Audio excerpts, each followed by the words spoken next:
लेकिन तुम्हारी तकलीफ मैं समझता हूं। तुम ठीक काम भी करते हो तो गलत कारणों के लिए करते हो। तुम्हारे कारण ठीक नहीं होते। तुम अगर मंदिर भी जाते हो तो गलत कारण से जाते हो। कोई जा रहा है नौकरी मांगने, कोई जा रहा है धन मांगने, कोई जा रहा है पत्नी मांगने, कोई जा रहा है बेटा मांगने। तुम कभी सोचते नहीं कि तुम बाजार के बाहर जा ही कहां रहे हो। ये कोई मंदिर में जाने का ढंग हुआ? ये तो बाजार पूरा तुम्हारे साथ मंदिर में जा रहा है। अगर तुम ऐसे हो तो मंदिर तुम्हें पवित्र ना कर पाएगा, तुम मंदिर को अपवित्र करके लौट आओगे। मंदिर कोई स्थान थोड़ी है, भाव दशा है। जब तक मांग है तब तक कैसा मंदिर? जब तक क्षुद्र वस्तुएं जो बाजार में बिक रही हो उन्हीं को मांगने तुम परमात्मा के पास जाते हो तो तुम साथ समझते हो कि परमात्मा कोई सुपरमार्केट है। छोटी मोटी दुकानों में चीजें नहीं मिली, चलो मंदिर में मिल जाएंगी। संसार में नहीं मिली तो मोक्ष में मिल जाएंगी। लेकिन तुम मांगते क्या हो? मंदिर वही पहुंचता है जिसने समझ लिया कि मांगना व्यर्थ है, जिसने समझ लिया कि मांगने से मिलता ही नहीं कुछ सिवाय दुख के, जिसने समझ लिया कि कितनी ही चेष्टा करो भिखमंगे का पात्र खाली ही रह जाता है, भरता नहीं।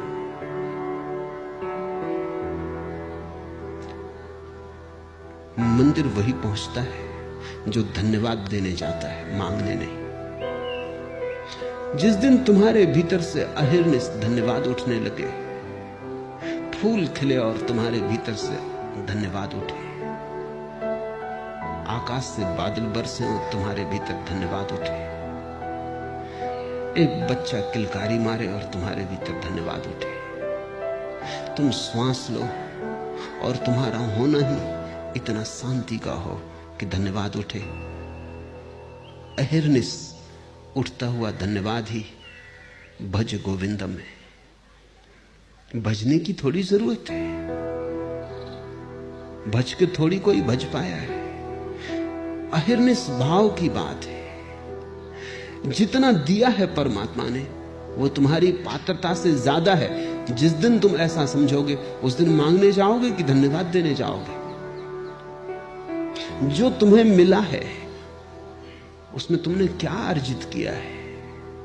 सब बरसा है प्रसाद की भांति, सब उसने बांटा है अपने अतिरेक से। उसके पास है इसलिए दिया है, तुम्हारी पात्रता थी इसलिए नहीं। मुझसे लोग पूछते हैं कि परमात्मा ने संसार क्यों बनाया। उनको लगता है कि बनाने के पीछे जरूर कोई आकांक्षा होगी, क्योंकि हम तो कुछ नहीं बनाते बिना आकांक्षा के। साधारण आदमी छोटा सा घर भी बनाता है तो कारण से बनाता है। परमात्मा ने संसार क्यों बनाया?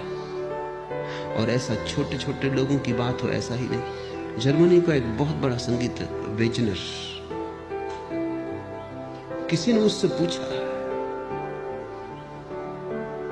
कि तुमने इतना अनूठा संगीत पैदा किया क्यों?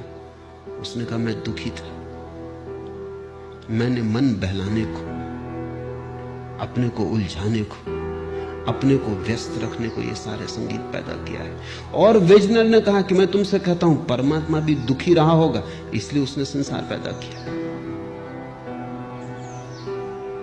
उलझाने को। वेजनर आदमी के संबंध में जो कह रहा है वो सच है। आदमी कविता लिखता है घावों को ढांक लेने के लिए, गीत गाता है आंसुओं को छिपा लेने के लिए, मुस्कुराता है कि कहीं रोने ना लगे, सड़क पर मस्ती से चलता है क्योंकि भीतर की दीनता काटती है। भीतर तो कुछ नहीं है, कहीं दूसरों को पता ना चल जाए, कहीं दूसरे इस रिक्तता को न जान ले, अन्यथा बड़ी बदनामी होगी। तो तुम हर एक को धोखा देने में लगे हो। मुस्कुराते हो, कोई तुमसे पूछता है कहो कैसे हो, तुम कहते हो बड़े आनंद में। तुमने कभी सोचा तुम क्या कह रहे हो? बड़े आनंद में। और तुम मगर न कहो ठीक नहीं मालूम पड़ता है। कहना शिष्टाचार है, सच्चाई थोड़ी कही जाती है। जो कहना चाहिए वही कहा जाता है। जो उचित है वही कहा जाता है, सत्य नहीं। हर आदमी मुखौटे लगाए हुए है और इसके पीछे बड़े गहरे दुख और नरक को छिपाए हुए हैं। उस नरक को भुलाने के लिए हजार काम करने पड़ते हैं। कोई चित्र बनाता है, पिकासो के चित्र देखो, जैसे दुख फैला है। पिकासो का बहुत प्रसिद्ध चित्र है गुएर्निका। अगर तुम उससे आधा घंटा बैठ के देखते रहो तो तुम पागल हो जाओ, जैसे पागलपन फैला हुआ है।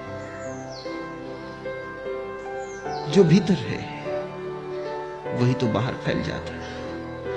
वेजनर ठीक कहता है आदमी के संबंध में कि दुख है इसलिए आदमी सृजन करता है, लेकिन परमात्मा के संबंध में बात बिल्कुल गलत है। परमात्मा ने सृजन किसी कारण से नहीं किया है, इसलिए तो हम इस देश में इस सृजन को लीला कहते हैं। लीला का अर्थ है अकारण, लीला का अर्थ है बस खेल। लीला का अर्थ है कि ऊर्जा इतनी ज्यादा है कि करो भी क्या, आनंद इतना ज्यादा है कि न बांटो तो करोगे क्या। ओवरफ्लो है, पानी इतना भर गया है झील में कि बाहर बह रहा है, कोई कारण से नहीं, इतना ज्यादा है कि बांटना ही पड़ेगा। फूल सुगंध से भरा है तो खुल जाता है, गंध लुट जाती है। ऐसे ही परमात्मा लुटा है संसार में, ऐसे ही परमात्मा बहा है संसार में। इतना अतिरिक्त है उसके पास कि और कोई उपाय नहीं है। सृजन आनंद है, दुख नहीं। लेकिन तुम धन्यवाद देने तक में कंजूस हो। तुम में वो इतना बहा है, तुम्हें उसने ऐसे ऐसे अनूठे संभावनाओं के द्वार दिए, तुम्हें आंख दी है कि तुम रूप देख सको, तुम्हें कान दिए हैं कि तुम संगीत सुन सको, तुम्हें हाथ दिए हैं कि तुम जीवन का स्पर्श कर सको,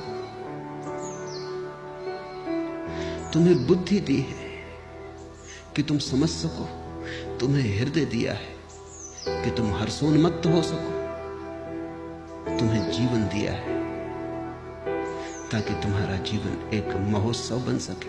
लेकिन तुम धन्यवाद देने में भी कंजूस हो। तुम मंदिर में जाके इतना भी नहीं कह सकते कि तुमने इतना दिया है, और बिना कारण न देता तो हम शिकायत भी तो नहीं कर सकते थे, न बनाता तो हम किस अदालत में जाते कि हमें बनाया क्यों नहीं गया। तूने जो दिया है वो बहुत है, हमारी पात्रता कुछ भी नहीं। प्रार्थना का अर्थ यही है, भज गोविंदम का अर्थ यही है कि तुम अपने आनंद से भज रहे हो। तुम कह रहे हो तूने इतना दिया कि हम तुझे धन्यवाद भी ना दे सके तो बड़ी अशिष्टता होगी। लेकिन तुम जब भी मंदिर जाते हो तुम शिकायत करने जाते हो कि लड़का बीमार है, अभी तक ठीक क्यों नहीं हुआ, कि नौकरी नहीं लग रही है लड़के की, और हम तेरी भक्ति करते रहे इतने दिन तक, सब बेकार गई। तू बहरा है, सुनता नहीं। तुम जब भी जाते हो मंदिर शिकायत लेके जाते हो, और जो शिकायत लेके गया वो कभी मंदिर नहीं पहुंचा। मांग लेकर गया वो मंदिर के बाहर ही रहा, मांग के साथ भीतर जाने का